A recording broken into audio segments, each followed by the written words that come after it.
Shalom saudaraku dikasihi Tuhan, puji Tuhan kembali lagi bersama kami di dalam ibadah kenaikan Tuhan Yesus. Saya percaya saudaraku seluruh gereja Tuhan, setiap orang merayakan ibadah kenaikan Tuhan Yesus dan kita bersyukur sebab Yesus adalah Tuhan. Mari saudaraku sebelum kita mendengarkan kebenaran firman Tuhan, pada hari ini kita berdoa terlebih dahulu.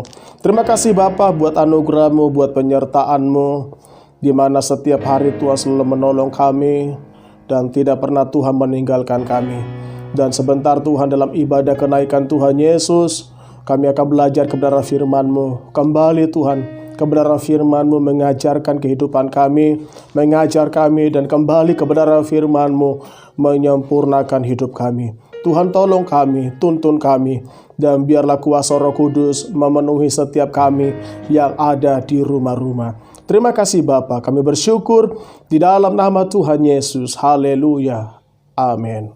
Nah, saudaraku dikasih Tuhan, mari kita belajar kebenaran firman Tuhan di dalam Injil Yohanes pasal yang ke-14, ayat yang kedua sampai ayat yang ketiga. Di rumah Bapakku banyak tempat tinggal.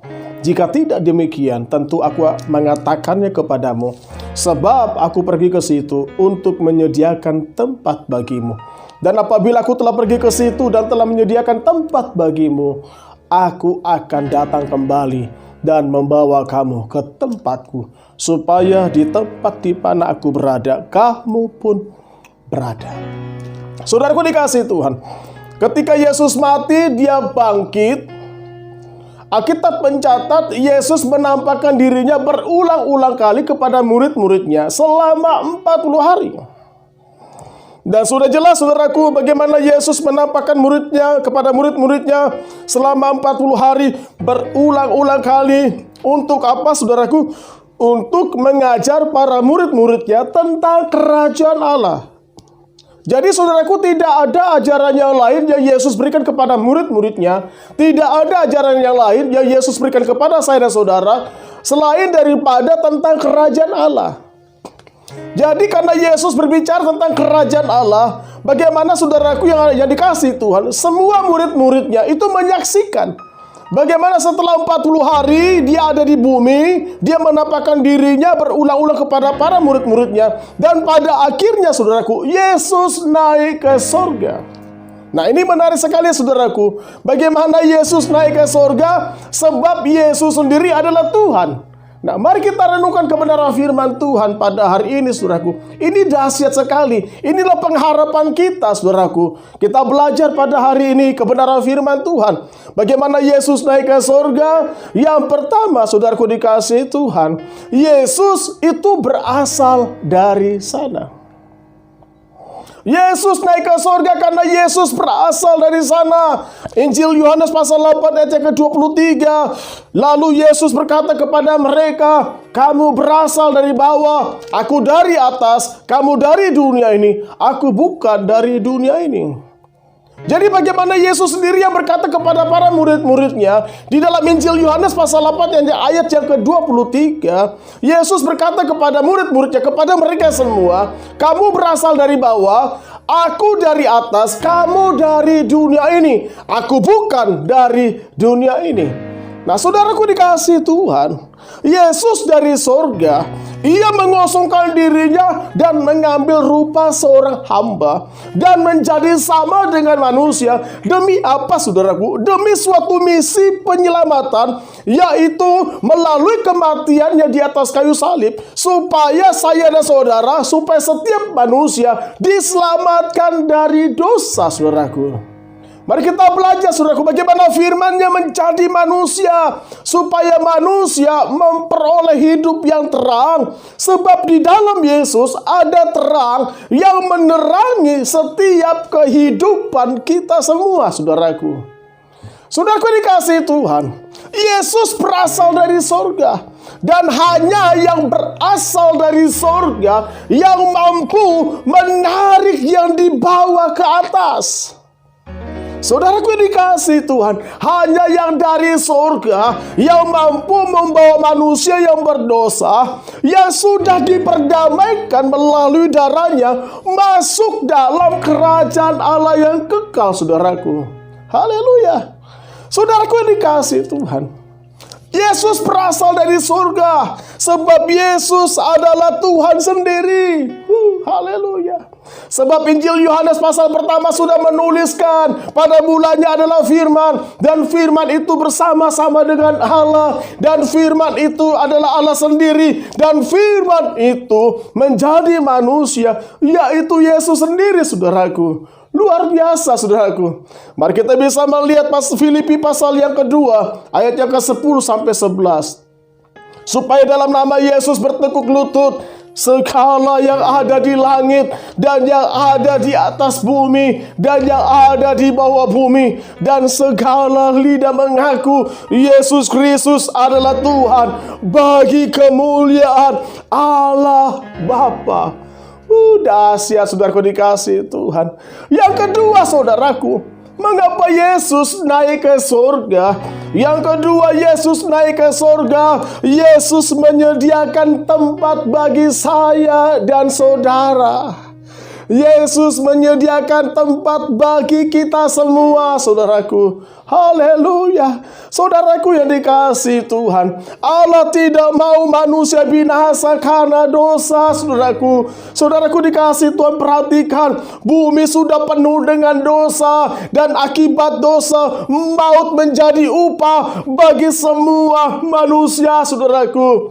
Perhatikan, saudaraku dikasihi Tuhan, Yesus, Dia menyediakan tempat bagi saya dan saudara. Dia menyediakan tempat bagi kita, karena Allah mau saya dan saudara kita semua ada di sana, saudaraku.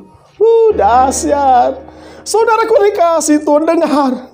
Sorga bukanlah cerita dongeng, saudaraku. Sorga adalah tempat yang pasti. Sorga adalah tempat yang kekal. Sorga adalah tempat di mana sudah tidak ada lagi penderitaan akibat dosa, saudaraku. Haleluya.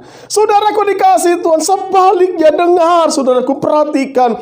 Bumi adalah tempat yang sementara, saudaraku. Bumi tidaklah kekal, dan bumi dan segala yang ada di dalamnya akan lenyap, saudaraku. Mari, saudaraku dikasihi Tuhan, kita bisa melihat di dalam 2 Petrus pasal 3 ayat yang ke-10. Tetapi hari Tuhan akan tiba seperti pencuri. Pada hari itu langit akan lenyap dengan gemuruh yang dahsyat, dan unsur-unsur dunia akan hangus dalam nyala api, dan bumi, perhatikan, dan bumi dan segala yang ada di atasnya akan hilang lenyap. Dahsyat, saudara. Perhatikan, saudaraku yang ada di rumah-rumah. Dengar, surga adalah tempat yang pasti di mana Allah tinggal, dan setiap orang diselamatkan akan tinggal bersama-sama dengan Dia di surga. Dahsyat. Sekali lagi, saudaraku, saya mau beritahu, surga adalah tempat yang pasti di mana Allah tinggal, dan setiap orang yang diselamatkan akan tinggal bersama-sama dengan Dia di surga, saudaraku.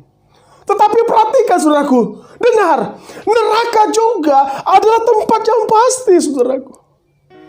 Perhatikan, neraka juga adalah tempat yang pasti, tempat di mana Allah akan menghukum iblis dan pengikutnya, serta mereka yang tidak percaya dan hidup di dalam Yesus. Sekali lagi, saudaraku, dengar, neraka juga adalah tempat yang pasti, tempat di mana Allah akan menghukum iblis dan pengikutnya, serta mereka yang tidak percaya kepada Yesus dan hidup di dalam Yesus. Saudaraku dikasihi Tuhan, Yesus menjamin ada tempat yang disediakan di sorga, yaitu sorga untuk semua orang yang percaya hidup bersama dengan Tuhan, dan juga semua para salehnya sampai selama-lamanya, saudaraku. Dahsyat, haleluya. Yang ketiga, saudara, mengapa Yesus naik ke sorga? Yang ketiga, Yesus akan datang kembali, saudaraku. Dahsyat. Mari kita bisa melihat kisah para rasul pasal pertama ayat 10-11. Ketika mereka sedang menatap ke langit, waktu ia naik itu, tiba-tiba berdirilah dua orang yang berpakaian putih dekat mereka dan berkata kepada mereka, "Hai orang-orang Galilea, mengapakah kamu berdiri melihat ke langit? Yesus ini yang terangkat ke sorga meninggalkan kamu akan datang kembali dengan cara yang sama seperti kamu melihat dia naik ke sorga." Saudaraku dikasihi Tuhan, Yesus akan datang kembali dengan cara yang sama.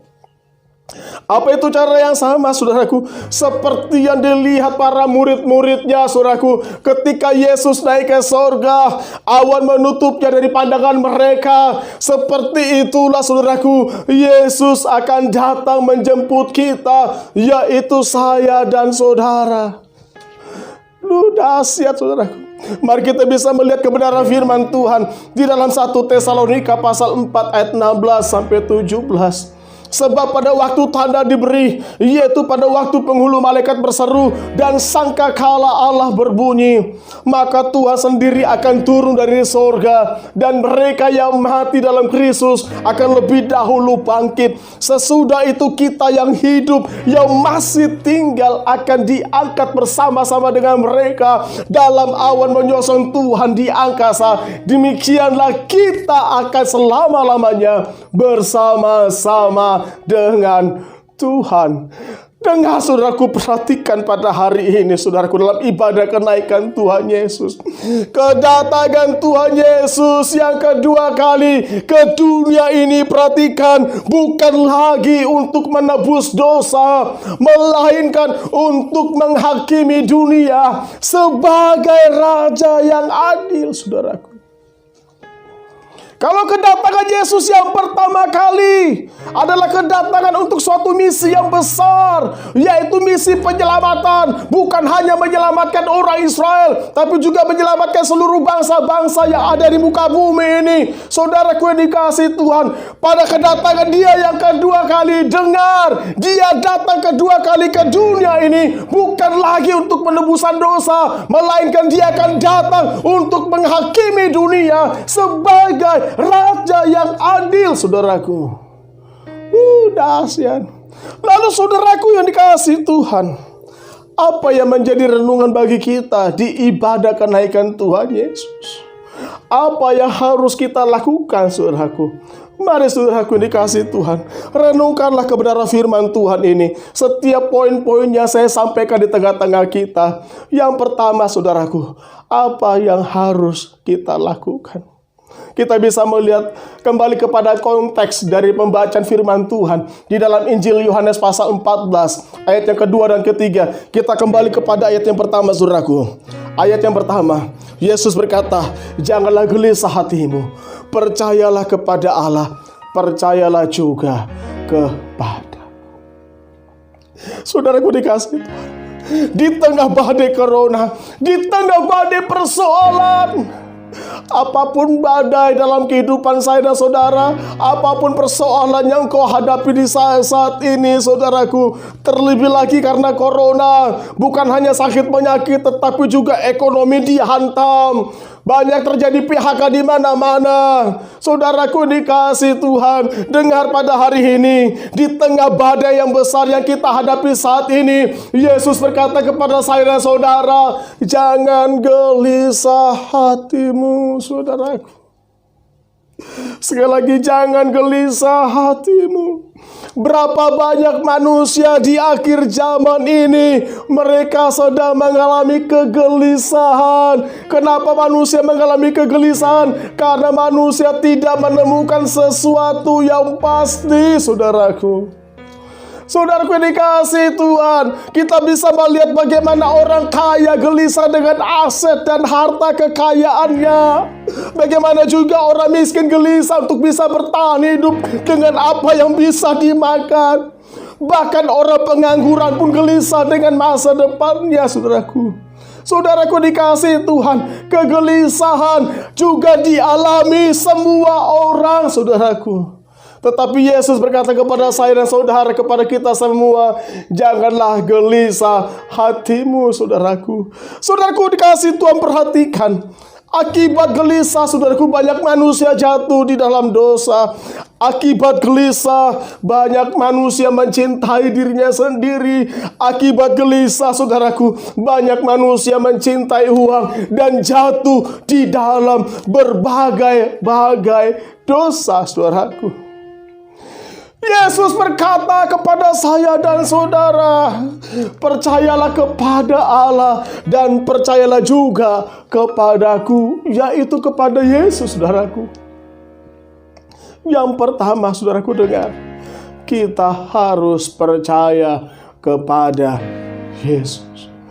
Amsal pasal 3 ayat yang kelima, firman Tuhan berkata, percayalah kepada Tuhan dengan segenap hatimu dan janganlah bersandar kepada pengertianmu sendiri, saudaraku.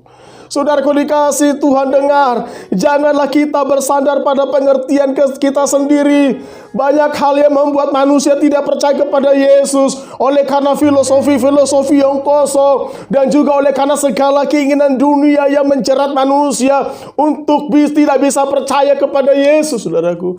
Ini sangat mengerikan. Sekali lagi, saudaraku, dengar, banyak hal yang membuat manusia tidak percaya kepada Yesus oleh karena filosofi yang kosong dan segala keinginan dunia yang menjerat manusia untuk tidak bisa percaya kepada Yesus, saudara. Ini sangat mengerikan, saudaraku. Dengar, pada hari ini kita harus percaya kepada Yesus, sebab Yesus memberikan saya dan saudara, Yesus memberikan kita semua kehidupan yang sebenarnya, yaitu kehidupan yang kekal. Haleluya, saudaraku. Dahsyat. Yang kedua, saudaraku, kita harus hidup di dalam Yesus. Jadi bukan hanya sekedar percaya, saudaraku, dengar, bukan hanya sekedar percaya, tetapi saya dan saudara kita semua harus hidup di dalam Yesus. Hidup di dalam Yesus artinya menjadi pelaku-pelaku firman, saudaraku. Hidup di dalam Yesus artinya kita semua menjadi murid Yesus dan hidup berbuah bagi kerajaan Allah, saudaraku. Saudaraku dikasih Tuhan, yang ketiga, apa yang harus kita lakukannya menjadi renungan bagi kita semua pada hari ini dalam ibadah kenaikan Tuhan Yesus. Yang ketiga, saudaraku, kita harus hidup dipenuhi Roh Kudus. Mari kita bisa melihat kebenaran firman Tuhan dalam Kisah Para Rasul pasal pertama ayat yang ke-8. Tetapi kamu akan menerima kuasa kalau Roh Kudus turun ke atas kamu, dan kamu akan menjadi saksiku di Yerusalem dan di seluruh Yudea dan Samaria dan sampai ke ujung. Saudaraku yang dikasihi Tuhan, kita harus, saya dan saudara kita semua harus dipenuhi Roh Kudus. Sebab Yesus berkata kepada para murid-muridnya, kepada saya dan saudara, kamu akan menjadi saksiku di Yerusalem, Yudea, Samaria dan sampai ke ujung. Saudaraku dikasihi Tuhan, mengapa kita harus dipenuhi Roh Kudus? Supaya oleh karena kuasa Roh Kudus, itulah yang memampukan saya dan saudara untuk menjadi saksi bagi dunia ini. Saya dan saudara kita semua dipanggil untuk menjadi saksi. Saya dan saudara dipanggil Tuhan untuk melayani pekerjaan Tuhan. Jangan jadi manusia, jangan jadi orang Kristen yang pasif, saudara. Jadilah engkau Kristen yang aktif. Terlebih lagi di tengah-tengah pandemi corona pada saat ini, saudaraku.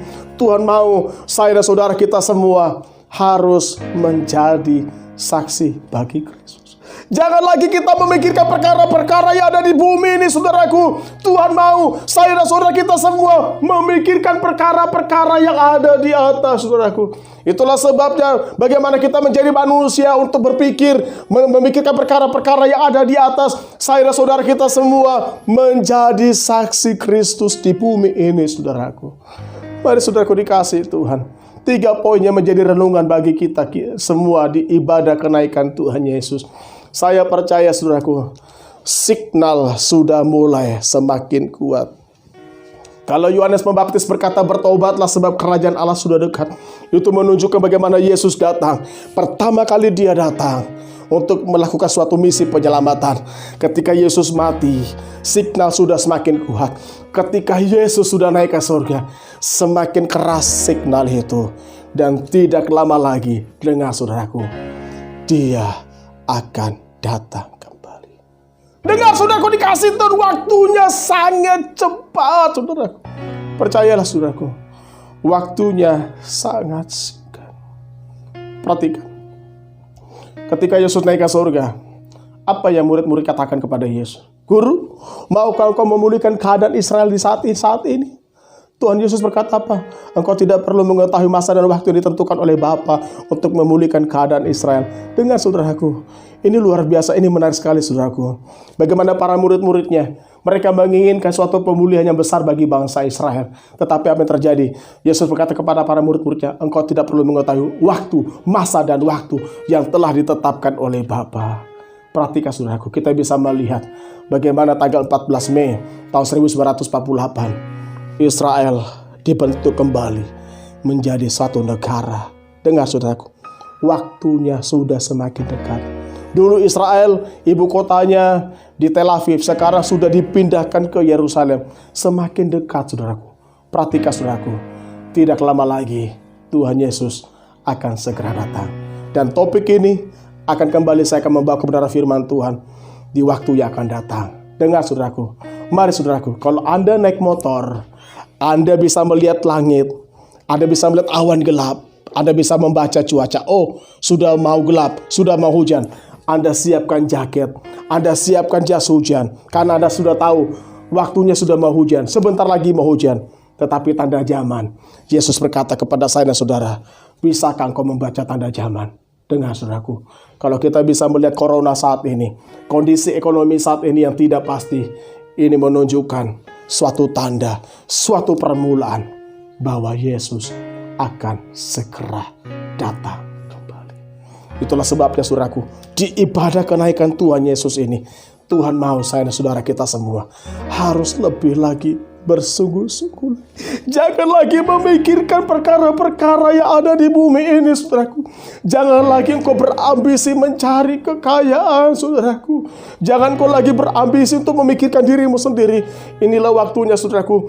Ibadah kenaikan Tuhan Yesus memberikan satu signal yang besar. Saya dan saudara, kita semua harus mengarahkan diri yang ada di atas, saudaraku. Dengar, saudaraku, hidup kita ini hanya sementara. Di bumi kita tidak lama, saudaraku. Alkitab sudah mencatat berapa umur manusia. Paling banter 80, kalau kuat kebanggaannya hanyalah penderitaan, saudaraku. Dengar saudaraku, waktu semakin cepat dan singkat. Itulah sebabnya saudaraku, di ibadah kenaikan Tuhan Yesus ini, marilah kita lebih lagi bersungguh-sungguh percaya dan hidup di dalam Yesus. Mari buka hatimu dan saya berdoa pada hari ini. Bapa, di dalam nama Tuhan Yesus, ampuni kami Tuhan yang berdosa. Tuhan, tolong kami, selamatkan kami Tuhan. Di ibadah kenaikan Tuhan Yesus, Tuhan, kami melihat Engkau memberikan suatu janji bagi kami, bahwa Engkau naik ke surga, menyediakan tempat bagi kami. Engkau naik ke surga, Engkau menunjukkan bahwa Engkau adalah Tuhan, Engkaulah Allah. Engkau naik ke surga, Engkau menunjukkan bahwa Engkau akan datang kembali untuk menjemput kami. Bapa, terima kasih. Biarlah kebenaran firman-Mu menyempurnakan hidup kami. Berikan kami kekuatan. Dan biarlah Tuhan kuasa Roh Kudus dicurahkan di tengah umat-Mu yang ada di rumah-rumah.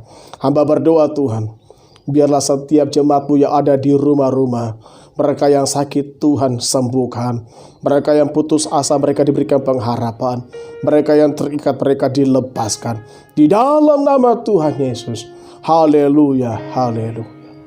Amin, amin, amin. Saudaraku dikasih Tuhan, sebentar kita akan masuk di dalam perjamuan kudus. Mari engkau yang ada di rumah, siapkan perjamuan kudus.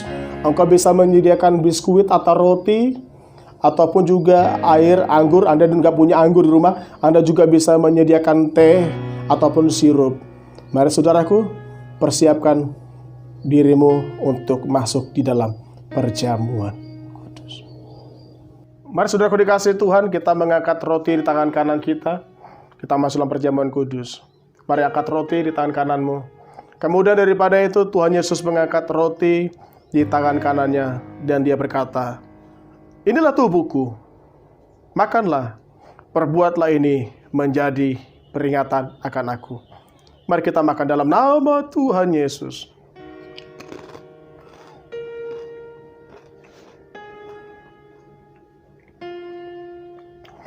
Haleluya, puji Tuhan. Mari saudaraku, kita mengangkat anggur cawan di tangan kanan kita. Kemudian daripada itu Tuhan Yesus mengangkat anggur cawan di tangannya dan dia berkata, inilah darahku yang tercurah bagi kamu. Minumlah, perbuatlah ini menjadi peringatan akan aku. Mari kita minum dalam nama Tuhan. Terima kasih Tuhan. Mari angkat kedua tanganmu di hadapan Tuhan. Terima kasih Tuhan buat tubuh dan darahmu. Terima kasih Bapa. Kami percaya Tuhan, ada kuasa yang bekerja di dalam kehidupan kami yang ada di rumah-rumah. Kami percaya Tuhan, tubuh dan darah-Mu sudah memberikan kami kehidupan. Tubuh dan darah-Mu membebaskan kami. Kami percaya Tuhan, mujizat Tuhan terjadi di tengah-tengah kami.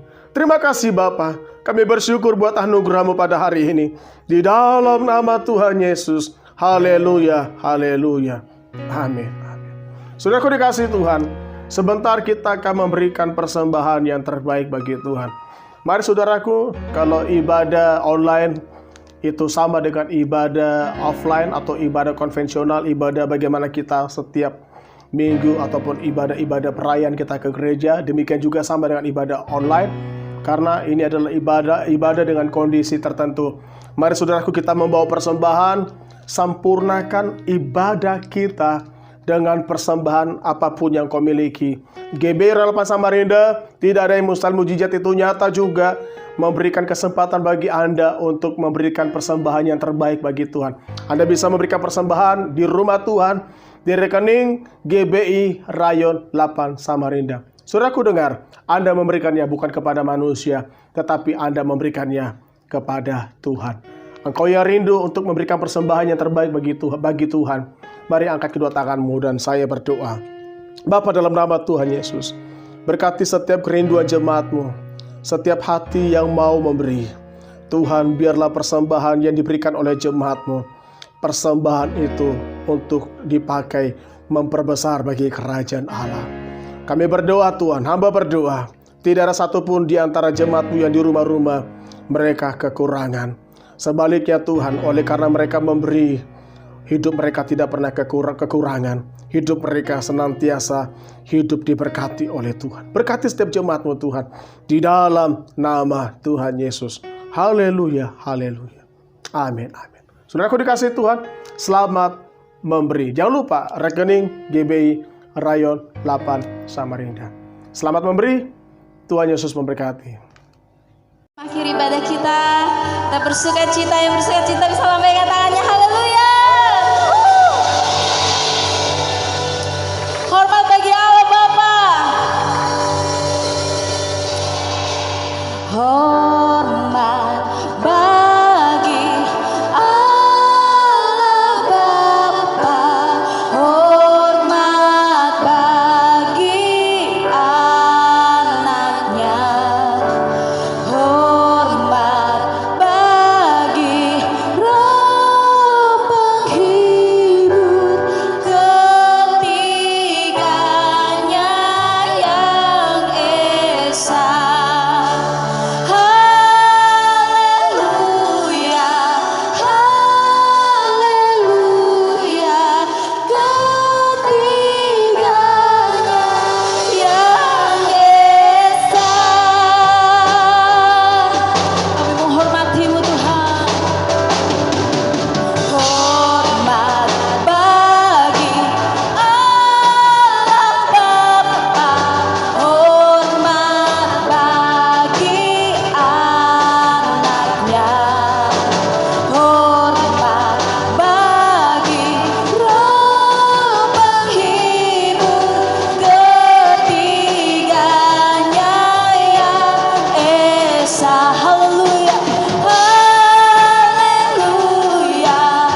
Mari arahkan hatimu kepada Tuhan.